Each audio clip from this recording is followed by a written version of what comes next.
So today's survey question at Smerconish.com, for the first time in, 3 weeks, is not about Ukraine. It'll be interesting to see whether the 9,000 to 10,000 votes that we've been getting on weekdays will stand when the subject matter is other than Ukraine. The survey question from yesterday: should President Biden accept President Zelensky's invitation for, quote, all friends of Ukraine to visit Kyiv?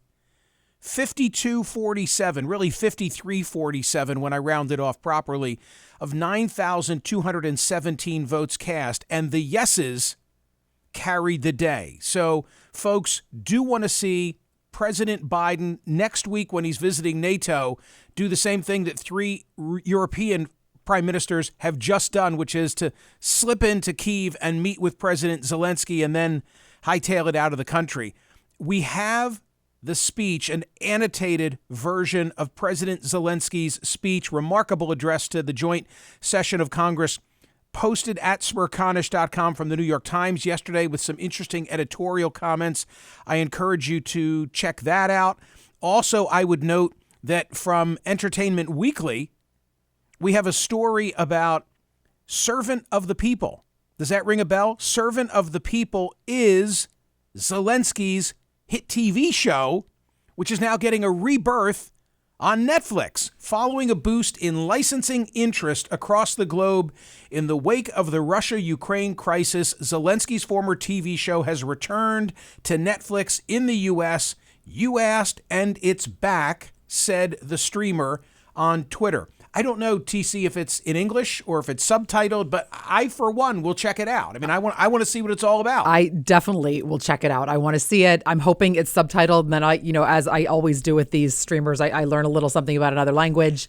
Hey, speaking of videos, though, I wanted to ask you, you mentioned while we were watching the unbelievable speech yesterday, we aired it. And during the speech, Zelensky aired a video of Ukraine before and Ukraine now. Remarkable video. And you mentioned afterwards that you wondered if Sean Penn had a hand in that. Did you get any intel on that?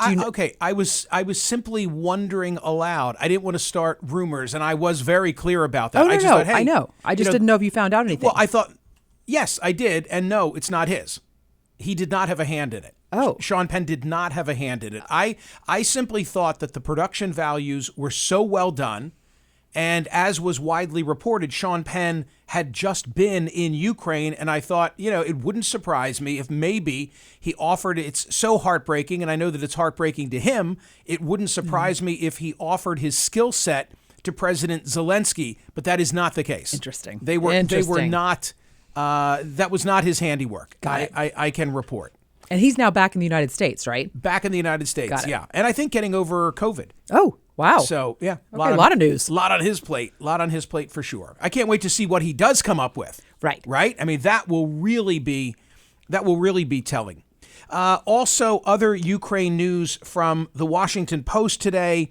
There's a really intriguing story about the work of Yale's Jeffrey Sonnenfeld, who, of course, guest on this program, who has compiled the authoritative list of corporate actions in Russia. Oil companies, tech companies led the way, many others, McDonald's, Starbucks, Coca-Cola, eventually following. Those are the businesses that are not doing business in Russia. Almost made this the survey question today. At the other end of the extreme, 33 companies as of yesterday, Wednesday afternoon, that form a hall of shame, defying demands that they exit Russia or reduce their activities there. If you want to know who are the companies still doing business, go to Smerconish.com and check out that link from Sonnenfeld via the Washington Post. Really interesting, and a lot that you will recognize. Political news, domestic political news. I don't think there's any surprise in this story. Former President Donald Trump saying that Mike Pence will likely not be his 2024 running mate. Why won't he be? Because, quote unquote, the people won't accept it. The people are so upset at Pence's handling of the events of January 6th that Trump told the Washington Examiner, I don't think the people would accept it. Mike and I had a great relationship, except for the very important factor that took place at the end We had a very good relationship, he said, revealing that they haven't spoken in a long time. A good relationship, except for the very important factor that took place at the end. Presumably he means Mike Pence's willingness to certify the election and not overturn it through the means that Trump was advocating. Also, from the New York Post today, this is still a burr in my saddle, TC. It's an editorial from the New York Post saying, oh, finally, the New York Times is acknowledging that Hunter's laptop is real. And why is this a burr in your saddle? It's a burr in my saddle. Well, I mean, you were candidly among those, like, why are you talking about Hunter's laptop in the waning days of the 2020 election? Why were you? Because I believed it. I'll tell you why. In a word, Bobulinski. Who? Right. Bobulinski. I found Bobulinski credible. Whatever happened to him? Where is Bobulinski? I don't know. Yeah, I thought that he passed the smell test. And my view was that at the time was that Hunter's laptop was worthy of discussion, not to be overwhelmed with it, not to be an issue that itself should dominate how people go out and vote. But the way in which, that I have to say, the New York Post had a story, the Daily Mail had a story, and everybody else put the kibosh on it. I talked about it here. My conscience... You definitely did. My conscience is clear. But the way in which social media platforms wouldn't even... honestly, you have to look back on that. That was a dark journalism chapter. The way that social media platforms would not allow stories from the New York Post to be circulated about Hunter's laptop cannot be defended. Do you think it would have made a difference in the election if they had? In other words, if the... I don't think so. I don't think were so. they trying? Were they trying to not hurt his election chances? Absolutely. Yes. Okay, so then Yes. the question that follows is: do you think that it worked? In other words, do you think that President Trump would have won re-election had the New York Times and other media sources aired out Hunter's laptop at the time? Know. I don't know. That's a good question. I presume it would not have swayed the election because I think that people were so dug in. Right. You weren't going to change minds. People were vehemently against Donald Trump or they were against Joe Biden. It was not an election where people going out and voting for the vision of one or the other. They're voting against one or the other. But to your point, they were voting against one or the other. Which one are you angrier at? Or which one represents something that you find more antithetical? But to your question, Lanny Davis, I'll give Lanny a shout out. If Lanny is listening right now, he has written in a compelling way on how he believes that Jim Comey's, the sort of 11th hour reemergence of Comey, reopening the investigation of Hillary and her computer after Weiner. Remember, there was a laptop of Weiner's that surfaced. Right. And all of a sudden, Comey writes to Congress when there's 10 minutes to go in the election, says, I got to take another look at this, and I'm not going to be able to wrap it up until after the election. Then he did wrap it up before the election. But Lanny Davis makes a pretty compelling case that did sway the 2016 race. So that should not, here's my opinion. My standard is that a journalism outlet should not determine whether to run a story based on election outcome. That's not their job. That's not their business. So you think that the coverage of James Comey at the time was appropriate, and you think the Hunter Biden coverage was not appropriate? Yes. And I blame Comey for the way he handled the Hillary investigation. Not the media. I mean, the real criticism, I think, of Comey. Now you've got me. You know we have a Cuomo story. It's in my head. Right. So how can it not be with that headline? Let's distinguish between Cuomo and Comey. Now you got me saying it. Chevy Chase. Chevy Chase. Yeah, I don't even know who that man is. Truly. Forever, I know I screwed you up. Poisoned me. I know, and I think I'd been on the job. I think I had been on the job for a week at that point. I didn't understand how important it was. I'm about to do an interview, and TC says to me, Chevy Chase He's ready for you. I'm like, Chevy Chase? Is it Chevy Chase or Chevy Chase? And I was so excited because of Caddyshack. And then I wasn't sure what to call him. it was Mr. Chase. And even now, I'm just stumbling along. Okay. What was the point that we were making? The criticism of Comey that is legit is that he treated Hillary like a mob boss that he was indicting. The shortcoming of Jim Comey is not that he investigated Hillary's email and all that sort of thing. No, he had to do that. But when he made a decision not to indict, he treated her like he was indicting her, lambasted her in a public press conference, and then said they weren't bringing any charges. You don't do that as a prosecutor. I'll tell you something, TC, a little off message here, but Bill McSwain is the former United States attorney for the eastern part of Pennsylvania, now running for governor. And the Philadelphia Inquirer has a story about him today that a very negative piece, talking about how from the moment his feet hit the ground as the U.S. attorney, all he wanted to do was get his next gig, and that garnering good headlines was the sort of modus operandi when he was the U.S. attorney. Same kind of a criticism that I'm making with regard to Jim Comey. Anyway, the New York Post is saying, see, even the New York Times is now treating Hunter's laptop as if it's legit. What took them so long? That's the point. Got it. The license plate, as long as we're doing our Biden stories. Go ahead, you first. Okay, so headline from Newser, man can keep, quote, objectionable license plate, referring to Biden. I always love these stories. I always love the license plate stories. So, what does this one say? So this is an Alabama license plate that says LGB FJB. Okay. Pretty obvious. Let's go, Brandon. Right. And then F. Joe Biden. Right. Okay. So pretty obvious what it is. Right. Evidently, this gentleman had been told, his name is Nathan Kirk. Two small details about Mr. Kirk.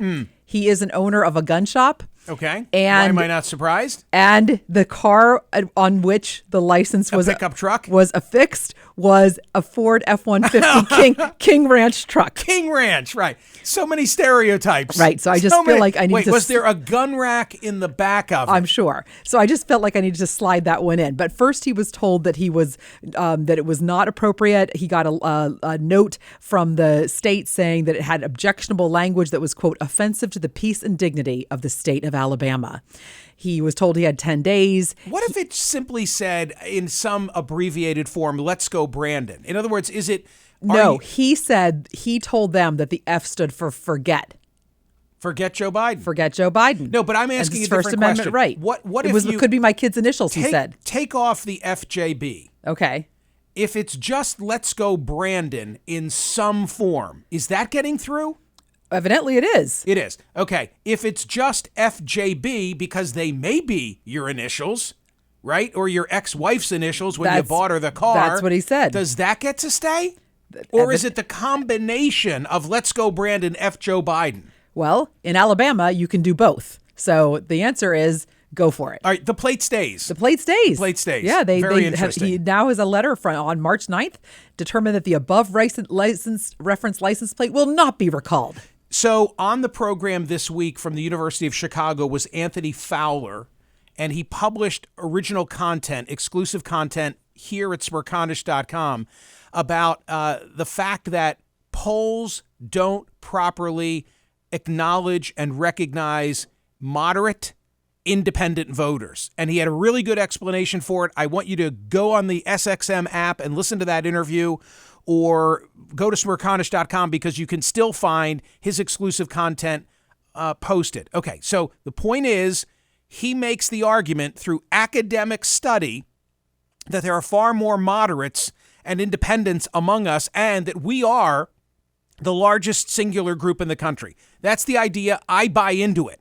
And day in and day out here on POTUS, I try and exhibit that there's strength in numbers if only we would seize that mantle. Having said that, posted at Smerconish.com today, an Axios story based on Pew Research Center data congressional Democrats and congressional Republicans are further apart ideologically than at any point during the past 5 decades. We are more polarized in our politicians than we've been in 50 years. Both parties have had to deal with internal fracturing. The GOP has moved further right than Democrats have moved left, says Pew. Republicans have ended up with some untouchable partisans. Pew Research highlighted 3 major congressional trends in recent decades. On average, Democrats are more liberal and Republicans are much more conservative than in the early 1970s. There's more to it. Read it in today's daily newsletter or at the website, Smerconish.com. How can both be true? Absolutely both can be true.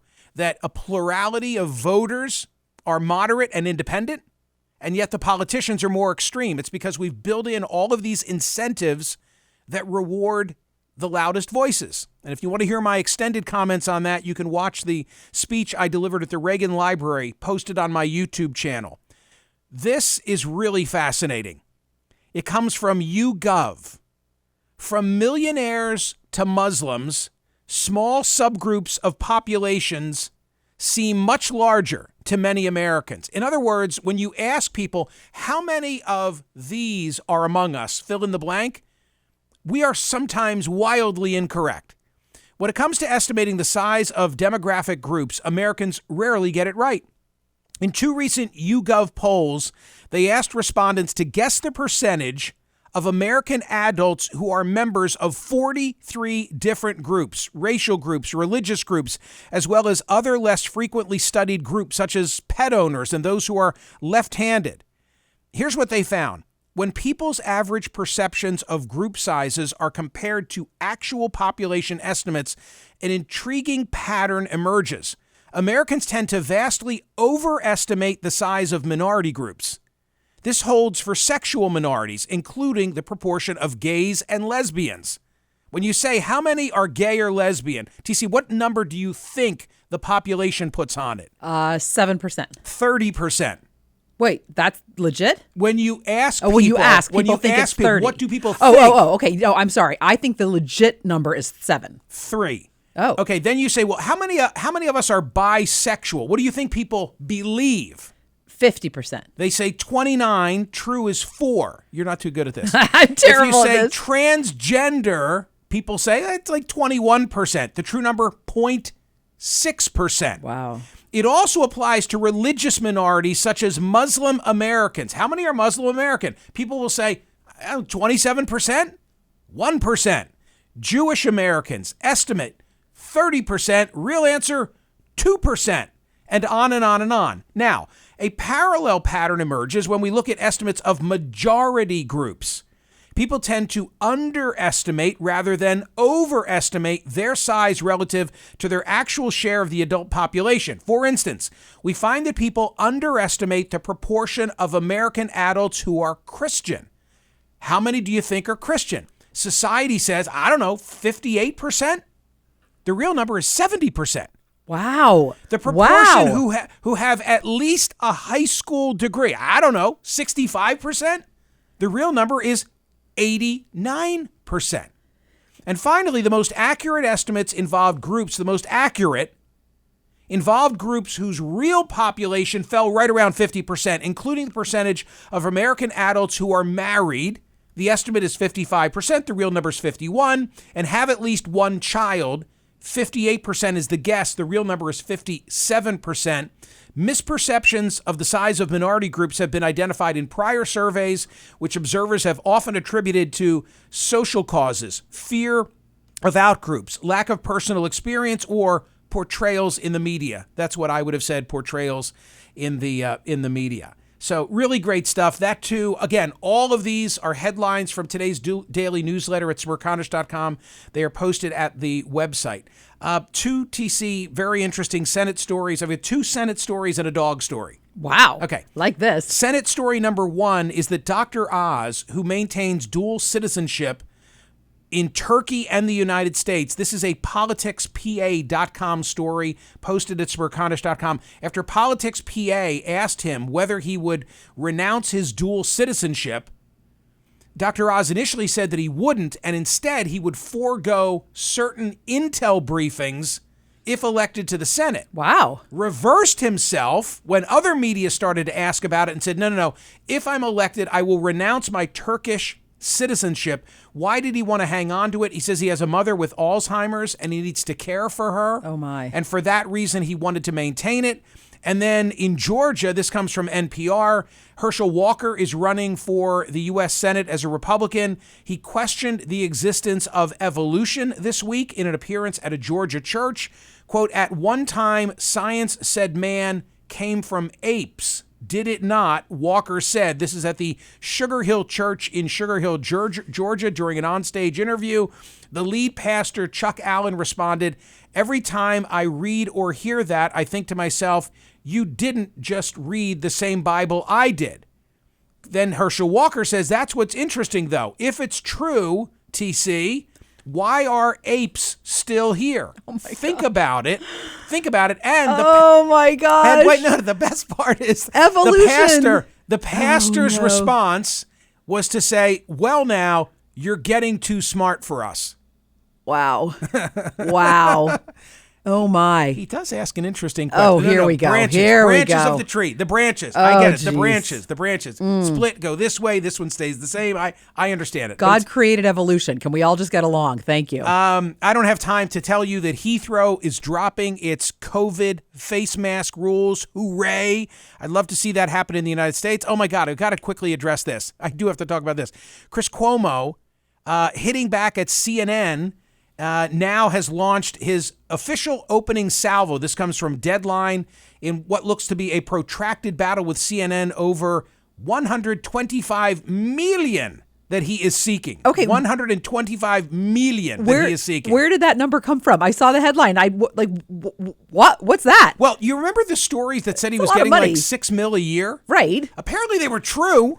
And he had a couple of years, I think 3 years left on his contract. So 6 times 3, right, 18. So Look at you doing math. yeah. How do you get to the rest? That's only 18. All right, those are lost earnings. Now he's saying, what about my lost earning capacity? Oh. I wouldn't have been done at the end of 3 years. Yeah. Presumably, I was successful. They'd have paid me even more. And then you say, TC, how old is Chris, by the way? Like 52, 3? Ish. Okay. So then you say, well, what's his work life? Then you say, well, let's see. Chris Wallace is 71. I was going to say 20 plus years. So I have another 20 years on the clock. Yeah. By that standard. Yeah. So $6 million times 20 is how much? Another 120 mil. Add in for inflate, you know what I mean? And that's how you get there. Wow.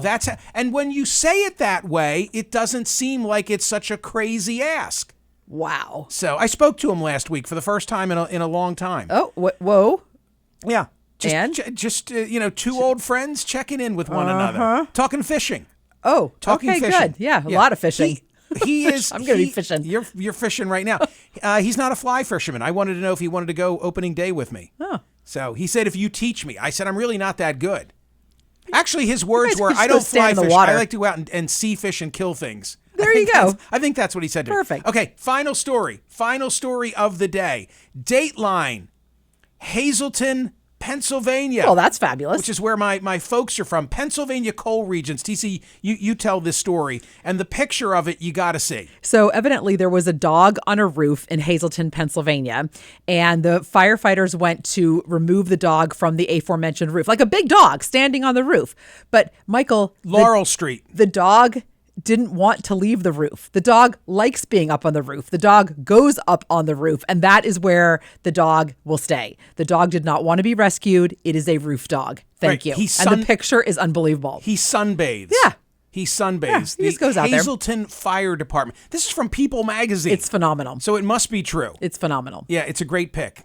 All right, those are the headlines from Smerconish.com, the website, the daily newsletter. You should be registered for the daily newsletter to get all these insights, of course, from the front page and beyond. Today's survey question, should teachers be banned from providing any sort of, quote, classroom instruction on sexual orientation or gender identity, unquote, before the 4th grade? Go vote at Smerconish.com. See you tomorrow.